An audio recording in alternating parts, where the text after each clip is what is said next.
I just had one of the sweatiest arguments with the founders of my company.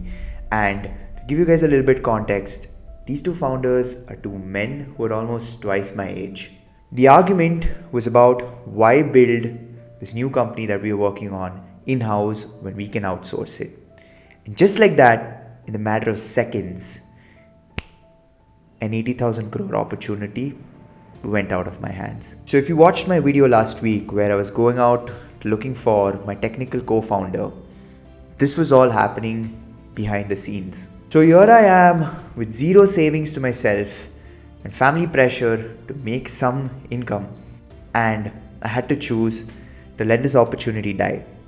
Is this a dumb decision or am I saving my future? Stick around for the rest of the video to know more. So let me explain the whole situation to you guys.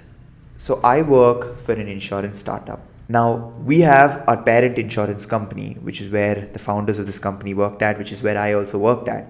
And we had this consistent flow of income, which was a normal insurance mediator, but we wanted to create something disruptive. We wanted to do something different so that we can increase our revenue and our growth. So I came up with this whole AI insurance product.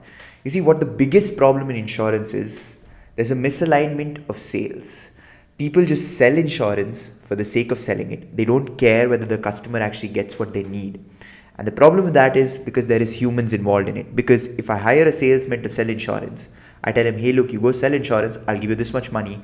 He's obviously going to say whatever it takes to get somebody to buy an insurance. So my whole proposal to the founders were, hey guys, look, if humans are the problem over here, why don't we just remove humans from the loop?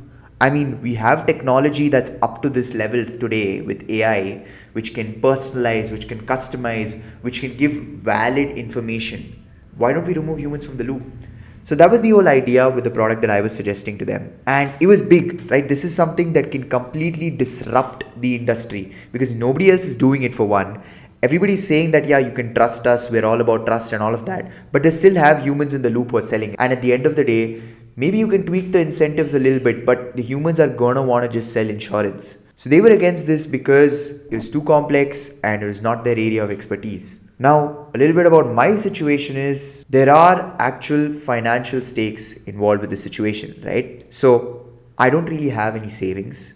I don't have some sort of comfortable cushion. I come from a middle class family and I just lost my dad this year. So somewhere, even though fortunately we're not financially restricted as much as a lot of people would be if they lost their father, but as a man of the house, deep inside, I know it's sort of nibbling at me saying that, hey, pick it up, like do something. So this wasn't some cute follow your passion type of thing that just happened. This is real stakes. So I had two options really. It was either to shut my mouth and agree or walk, which is basically fight for what I think is right according to me, or submit and follow the rules. Now, what was the argument about exactly? So look, the problem was these guys wanted to outsource things. My whole reason for not outsourcing things was you do not have control of your customer experience if you outsource things. No matter what you want to say that, yeah, they can do exactly what you guys say or exactly the description that you give, somebody can build it for us, they can't. At the end of the day, we need to control the customer experience. At the end of the day, if you're building a software, that's the only thing you really have to control. If you're outsourcing that, even then, what are you really building? And at the same time, this was something that is a disrupt the industry kind of thing, right? Which is why in my previous video or the video before the last video, I did not even show you guys what the video was like, what the product was, because again, disruptive tech. If we let somebody else build this, what's going to stop them from selling to 15 other people? We don't really have a competitive advantage then, do we? So this argument went back and forth about why we should outsource it, why we should not. And to be very honest, it was very frustrating and very intimidating because again, it's two grown ass men who have like 30 plus years together, 40 plus years of experience in insurance versus me who's been in this company for 6 months. I just learned how insurance works now. So this was fucking intimidating. And when I say I was sweating like a dog, I mean it. Luckily, I did not wear a full sleeve shirt or anything, but I was sweating like a mad fool. This whole argument really turned to who am I as a builder? That was the deeper question that I kept asking myself throughout this argument. So, the dilemma that you guys probably face also with a situation like this is it's the almost right path dilemma. Should we take the almost right path? In this case, there were a lot of things that made it look like the almost right path. There were older people that genuinely believed in me. They gave me the opportunity, not in this case, but in a lot of cases, they gave me the opportunity. They backed a lot of my ideas. They trusted me with a lot of things and the legitimate opportunity of making 80,000 crores. The reason why I say 80,000 crores is because Policy Bazaar is worth somewhere around 84,000 crores. With this business, we were not even going to the audience that Policy Bazaar was going because, again, if there's an AI chatbot, you don't just have to sell to the rich and the wealthy because you can do it in any language, in any part of the country. So ideally, Policy Bazaar and insurance in general has only like a 4% GDP penetration in India. So imagine the rest of all that GDP value that's been created in India is not even insured. So with this, we could get all of that. So 80,000 crores was literally just the minimum. So that's why I keep saying 80,000 crore opportunity gone. But somewhere deep down inside, this just did not feel right. So if you're in a similar situation, you can use this test and find out what you should do. It's what I did and it's what helped me. So it's basically, with a given decision, do you feel relief or panic? So if you were to leave your path, in my case, if I were to leave this job, would I feel relief or panic? And like I said, in my case, when I thought about this deeply, it was relief. Now, if I were to set out though on my own and build this thing, there would be the biggest constraint, which was regulation. The insurance industry is built in such a way where you need to get licenses to sell insurance. Now, what we wanted to get was a very simple web brokerage license. Do you know how much a web brokerage license costs? 25 fucking lakhs. Yeah. And it's not even like you can build up to that or have some in the beginning and then show 25 lakhs eventually. No. From the get-go, you want the license, show me you have 25 lakhs. And there's also things like that's working capital, obviously 25 lakhs in working capital. But once you start building the business, if it goes below 25 lakhs, you have all sorts of fines and all of that shit. So starting this thing on my own was insane. So then, okay, I have this idea. I want to leave and build it. Will it really work?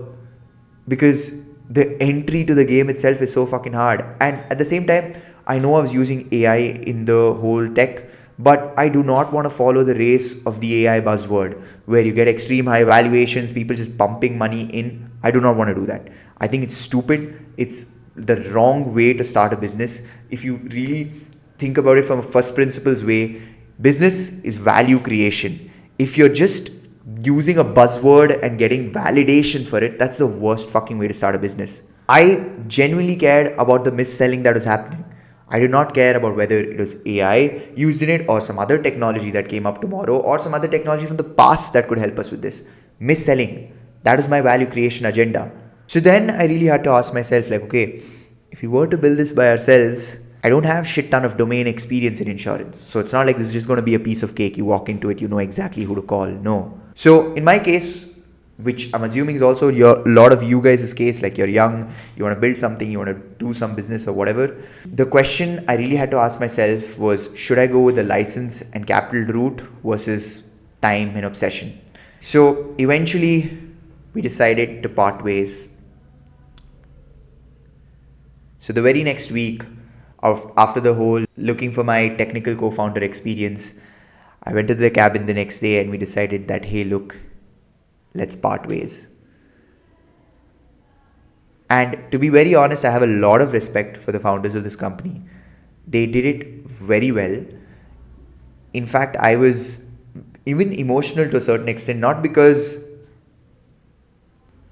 I was sad or anything, but they just handled the whole situation very well. They could have been rude. They could have been egoistic. They could have told me you know what, screw you, you're a dumbass. You don't know shit. And you're naive. But what they really did was, hey, look, Dhruv, you have your objectives, you have ideas, you want to go ahead and execute it in a way. And we have our objectives, we have our ideas, and we want to do it in that way. You're not wrong for your ideas, we're not wrong for our ideas. But if we both go along this journey, there is going to be clashes because it's very clear that we have very different objectives.